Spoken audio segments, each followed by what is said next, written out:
السلام علیکم دوستو، میں ہوں ذیشان، اور جیسے کہ آپ جانتے ہیں پاکستان سے آنے والے جتنے بھی ڈرائیور حضرات ہیں، اپنا ٹریلر ڈرائیور اسپیشلی علم ایکس میں جو کام کر رہے ہیں، ان سب کی میں ویڈیو بناتا ہوتا ہوں۔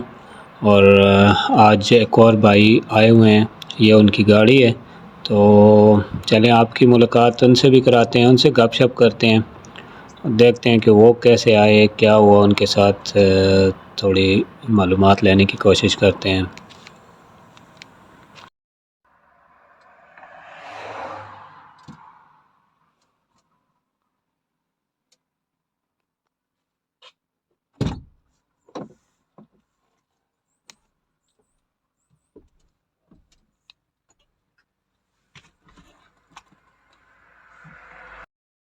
السلام علیکم دوستو، میں ہوں ذیشان، اور آج ایک بار پھر اپنے نئے دوست نہیں، پرانے دوست ہیں یہ ہمارے، لیکن کافی عرصے کے بعد ان سے ملاقات ہوئی، اور کافی عرصے کے بعد ایسے موقع پہ ملے کہ ویڈیو بن سکے۔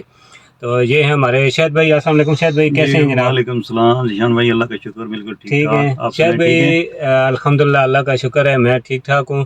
آپ کو کافی ٹائم سے ڈھونڈ رہا تھا، لیکن آپ قابو نہیں آ رہے تھے۔ بس یار کام ہی ایسا ہے، آپ کو تو سب پتہ ہے۔ جی بالکل، اصل میں میرے جو ویورز ہیں، جو دیکھنے والے ہیں، ان کے لیے میں ویڈیو بناتا ہوں تاکہ ان کے لیے انفارمیشن اکٹھی کروں، آپ تو جانتے ہیں۔ تو آپ پرانے سب سے شاہد بھائی سب سے پہلے جو گروپ آیا تھا ان میں آنے والے شاہد بھائی بھی تھے، اور ماشاءاللہ ان کا امیج بہت اچھا ہے، کمپنی میں بھی ادھر سارا کام اور لوکیشنیں ہر چیز کے حوالے سے پرفیکٹ آ رہے ہیں ماشاءاللہ۔ تو میں چاہ رہا تھا کہ ان سے ہماری گپ شپ ہو، لیکن شاہد بھائی کیونکہ بزی رہتے ہیں، جرمنی، فرانس، بیلجیم رہتے ہیں، کم ہی آتے ہیں ادھر، تو آج ان سے ملاقات ہوئی ہے، تو چلیں بات کرتے ہیں شاہد بھائی سے، کیا کہتے ہیں۔ شاہد بھائی سنائیں، آپ کب آئے تھے، کیا ہوا تھا، ویزا کیسے آپ کا لگا، کام کی ٹو دی پوائنٹ بات کریں، جو ویورز کو یا دیکھنے والے یا جو یہاں آنے والے ان لوگوں کے لیے ہیلپ فل ہو۔ جی ذیشان بھائی، ہم لوگ آئے 2021 میں ستمبر میں، صحیح ہے، تو ابھی تقریباً 3 سال ہو گئے۔ ماشاءاللہ۔ تو ہم آئے تھے لاہور سے اجسا انٹرنیشنل جی جی، اجسا انٹرنیشنل ایجنسی، جی جی، ان کے تھرو ہی ہم لوگ آئے تھے، تو پہلے گروپ میں تھے ہم۔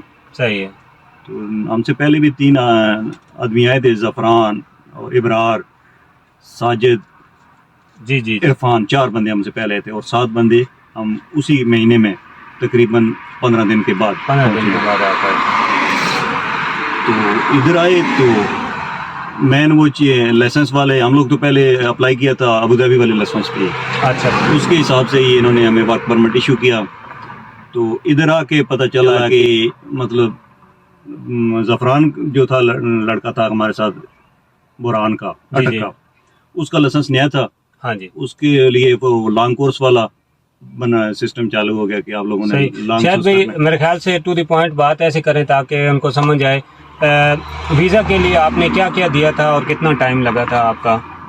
ویزے کے لیے ہم نے تو تبسم کو پاسپورٹ دیا جی، اور لائسنس کی فوٹو کاپیز وغیرہ دی، اور کیا نام اس کو کہتے ہیں، بینک اسٹیٹمنٹ تھی، اور ایف آر سی، یہی ڈاکومنٹس، اس کے علاوہ تو کوئی مین ایکسپیرینس ہی دیکھتے ہیں، مین چیز ایکسپیرینس ہے۔ وہ 2009 سے پرانا لائسنس مانگ رہے تھے، صحیح، 2009 کا پہلے۔ کتنا ٹائم لگا آپ کو یہ سارا پروسیس یہاں پہنچنے تک، مطلب ڈاکومنٹ سبمٹ کر کے اس کے بعد آپ یہاں آئے، اس میں کتنا ٹائم لگا؟ اس میں ہمارا تقریباً 1 سال سے زیادہ ٹائم لگا تھا، کیونکہ اس ٹائم کورونا کا چل رہا تھا ایشو، صحیح، تو اپوائنٹمنٹ نہیں مل رہی تھی۔ کورونا جب تھوڑا نارمل ہوا تو اس کے بعد اپوائنٹمنٹ وغیرہ ملی ہیں، وہ بھی مہینے کی 2 مہینے کے بعد جا کے نمبر آئے ایسے۔ تو ہم تقریباً 15 آدمی تھے، تقریباً 14-15 بندے اکٹھے ایک گروپ میں۔ ٹھیک۔ اچھا شاہد بھائی، آپ الحمدللہ یہاں پہنچے، تو اگلا پروسیجر آپ کا کیا تھا یہاں پہ؟ کمپنی نے آپ کے لیے کیا کیا؟ کوڈ 95 کے حوالے سے پہلا سٹیپ وہی آتا ہے میرے خیال سے، یہاں پہنچ کے پہلے وہی دیکھتے ہیں کوڈ 95 بن سکتا ہے یا نہیں۔ وہ پہلے دن ہی ہم آئے تو یہ ہمیں ادھر اسکول میں لے کے گئے ہیں، تو اس اسکول میں جا کے کوڈ 95 کے بارے میں وہ سارا انہوں نے ڈیٹیل ہمیں بتایا کہ یہ چیز چاہیے. جن کا تھا 2009 سے پرانا لائسنس ان کا شارٹ کورس تھا جی, ان کا تو ایزی تھا, مطلب ایک ہفتہ لگاتار ہم لوگ گئے تو کوڈ 95 مطلب مسئلہ آ گیا. اور جن کا 2009 سے بعد کا تھا ان کا لانگ کورس ہے, ان کے تقریباً 2-2.5 مہینے لگ جاتے ہیں. اچھا ٹھیک ہے. اور پھر ریڈ پیپر آپ کا بنا, اور اب بعد میں کمپنی نے مطلب پروسیس چل رہا ہے کہ پہلے کوڈ 95 ہے, بعد میں ریڈ پیپر آیا. ریڈ پیپر آنے کے بعد پھر انہوں نے ہمارا ٹیکو اپلائی کیا جی. تو پہلا ٹیکو جو ہمارا بنا تقریباً 6 مہینے کا بنا. صحیح ہے. 6 مہینے کا وہ ٹیکو ہم لوگوں نے یوز کیا. تو اس کے بعد جب ایکسپائر ہوا تو اس ٹائم یہ یوکرین کی جنگ والا سسٹم نہیں تھا. اچھا تو انہوں نے رشیا سے ہمارے ٹیکو اپلائی کیے اور رشین ٹیکو بنوا لیے. تو ہم لوگوں نے وہ کنٹینیوز وہی یوز کیے. ٹھیک. تو بعد میں ابھی لائسنس وغیرہ بنا جب تو پالش 5 سال کا بن گیا. صحیح ہے پالش. لیکن ابھی میرے پاس یوکرین والا بھی ہے, سوری ہے رشیا والا بھی ہے, اور یہ بھی ہے پالش. تو کیا میں کہیں گے کہ مطلب جو بندے وہاں سے ابھی پاکستان میں کافی دوست پاکستان سے اپلائی کر رہے ہیں, اس کے علاوہ دبئی, سعودیہ, قطر, کویت سے میسیجز آتے رہتے ہیں, تو کیا کہیں گے کون سا بندہ ایبل ہے اپلائی کرنے کے لیے, ایزیلی کون سا اپلائی کر سکتا ہے؟ اور میرے خیال سے اپلائی تو کر لیں گے, لیکن یہاں آنے کے لیے یہاں آ کر کس کو پریشانی نہیں ہوگی آپ کے خیال سے؟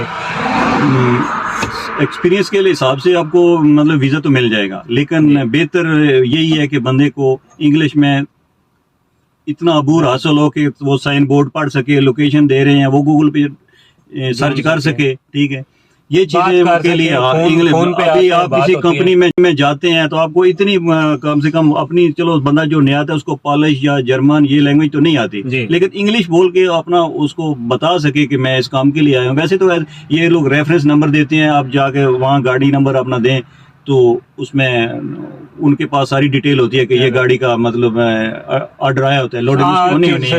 لیکن پھر بھی ایسا ہے, کئی جگہ ایسا ہے کہ وہ آن لائن انہوں نے کمپیوٹر کے وہ کہتے ہیں خود انٹری کرو. جی. تو جو بندہ اتنا بھی نہیں جانتا ہے اس کے لیے مسائل ہوتے ہیں یہاں. صحیح ہے. اور لائسنس بھی میں بتاتا رہتا ہوں سب دوستوں کو کہ لائسنس 2009 سے اگر پرانا ہے تو آپ لوگوں کے لیے بہت اچھا ہے. یہاں کہ آپ کو کوڈ 95 کی کلاسز جو ہیں لانگ کورس نہیں کرنا پڑے گا. اگر کوڈ 95 میں پھنس گئے تو وہ بھی ایک قسم کا لائسنس ہے, وہ بھی کافی مشکل کام ہے, آسان نہیں ہے. تو شاید بھائی تقریباً کتنا خرچہ ہو گیا تھا آپ کا یہاں آنے تک؟ میں تو یہاں آنے تک تقریباً میرا خرچہ 6,20,30,000 ہی ہوا تھا میرا. 6,20,30,000. یہ تو آپ فری میں آ گئے. لیکن اس ٹائم یہ 6,30,000 بہت نظر آتا تھا کہ وہاں جا رہے ہیں, پتہ نہیں کیا صورتحال ہے, کہ نیا تجربہ تھا. لیکن یہاں آ کے دیکھا تو کوئی نہیں, اتنا سوچا کہ سودا مہنگا نہیں ہے. ٹھیک ہو گیا. شاید بھائی ابھی آپ کہاں ڈرائیو کر رہے ہیں اور ڈیوٹی کیسی جا رہی ہے, کیا مشکلات آپ کو آ رہی ہیں یہاں پہ؟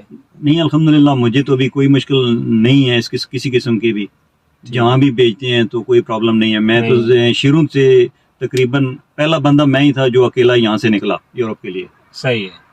تو ابھی مجھے تو کوئی ایشو نہیں ہے, میں اکیلا خوش ہوں. کیا مطلب کافی دوست اس چیز کے لیے پریشان ہوتے ہیں کہ بھائی وہ جائیں گے مختلف کنٹریز میں, آگے ڈرائیو کرنی ہوتی ہے تو کنفیوژن ہوتی ہے کہ بھائی کیا یار پتہ نہیں بارڈر پہ کیا ہوگا, آگے کیا ہوگا, کیسے کمپنی میں جا کے بات کریں گے, کیسے لوڈنگ کے لیے جائیں گے, کیسے آف لوڈ کریں گے. کوئی مسئلہ نہیں ہے, نیویگیشن آپ کے پاس ہے, آپ گوگل پہ بھی سرچ کر سکتے ہیں. تبھی تو گوگل نے بہت آسان کر دیا. آپ جہاں سے چلتے ہیں آپ کو آئیڈیا ہو جاتا ہے کہ آپ نے وہاں جا کے خالی کس طرح ہونی ہے, فورک لفٹ کے ساتھ خالی ہونی ہے یا ریمپ والا لوڈ ہے.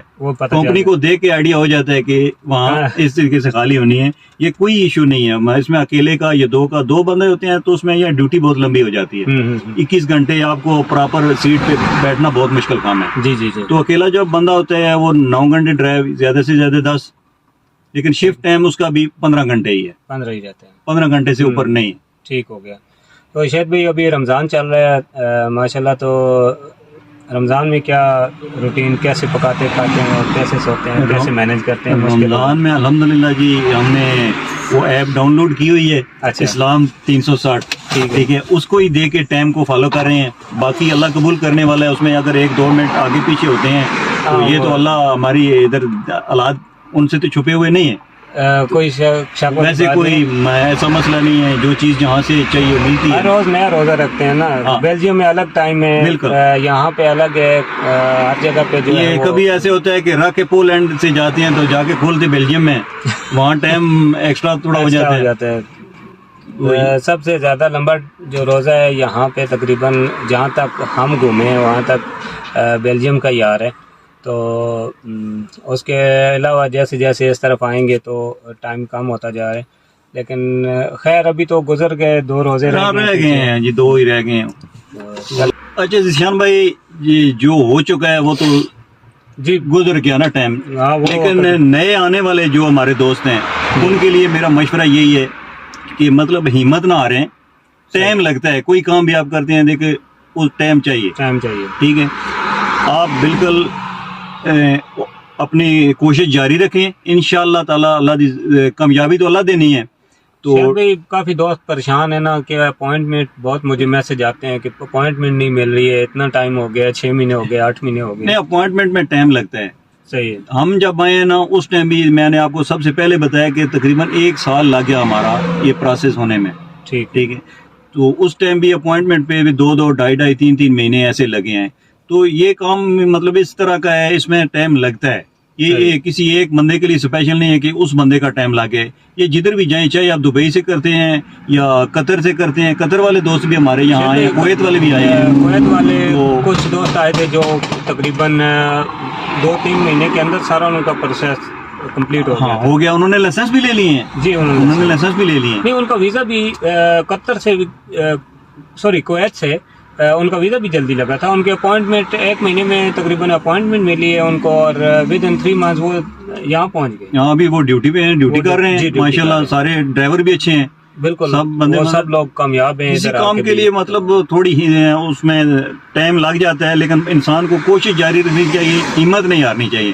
یہ جو خرچے ہوں گے انشاءاللہ آپ یہاں آ جائیں گے تو ان خرچوں کو بھول جائیں گے, پورے ہو جائیں گے انشاءاللہ. تو باقی جو بھی دوست ہمارا اپلائی کر رہے ہیں, ہماری دعا ہے کہ وہ بھی آئیں, یہاں آئیں. ہمارے جتنے پاکستانی یہاں زیادہ ہوں گے, ہمیں تو پیچھے. میری صرف پاکستانیوں کے لیے نہیں, میں انڈیا, ایران, افغانستان, بنگلہ دیش, سب جو ایشین ہے میں ان سب کے لیے بھی دعا گو. اچھا, ابھی پہلے تو ہم جب شروع میں آئے تو کوئی ایشین پارکنگ میں آپ ویکینڈ آ گیا تو رکتے ہیں, کوئی بندہ دیکھنے کو نہیں ملتا تھا. ابھی آپ جس بھی پارکنگ میں کہیں رکیں گے نا, آپ کو کوئی نہ کوئی بندہ مل جائے. اس میں چاہے وہ سکھ میں ہو جائیں پنجابی اپنے انڈیا سے, یا کیرلا کا کوئی ملواری ہو جائے, یا پاکستانی ہو جائے, کوئی نہ کوئی بندہ آپ کو مل جاتا ہے. ابھی کافی بندے ہو گئے ہیں ماشاءاللہ. ہم لوگوں کو انشاءاللہ شاہد بھائی سے مزید معلومات کے لیے آپ مجھے کمنٹ کریں گے تو میں انشاءاللہ شاہد بھائی سے مزید معلومات لے کے آپ لوگوں تک پہنچاؤں گا. میرے ذہن میں جو باتیں تھیں, خیر یہ تو کافی دفعہ پہلے بھی ریپیٹ ہو چکی ہیں, لیکن چلیں شاہد بھائی کے ان کا ایکسپیرینس انہوں نے اپنا بتایا. شاہد بھائی کو بہت اچھی گاڑی, میں آپ کو گاڑی بھی شو کراتا ہوں ان کی.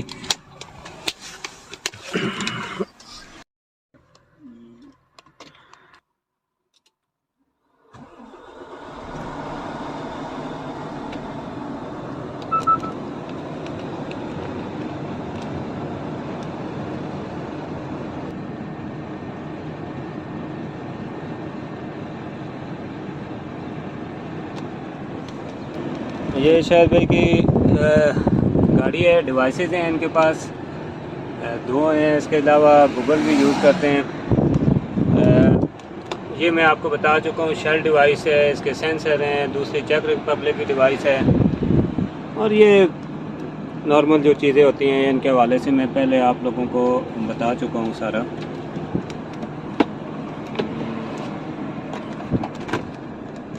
اوپر سے بھی دکھا دیتا ہوں, یہ ہمارا ٹیکوگراف ہے.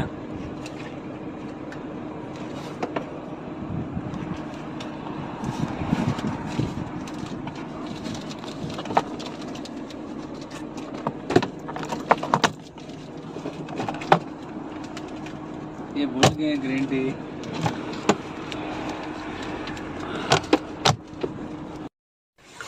شاہد بھائی بہت شکریہ آپ کا, آپ سے گپ شپ ہوگی, اور ابھی انشاءاللہ روزہ ہم لوگ ساتھ کھولیں گے.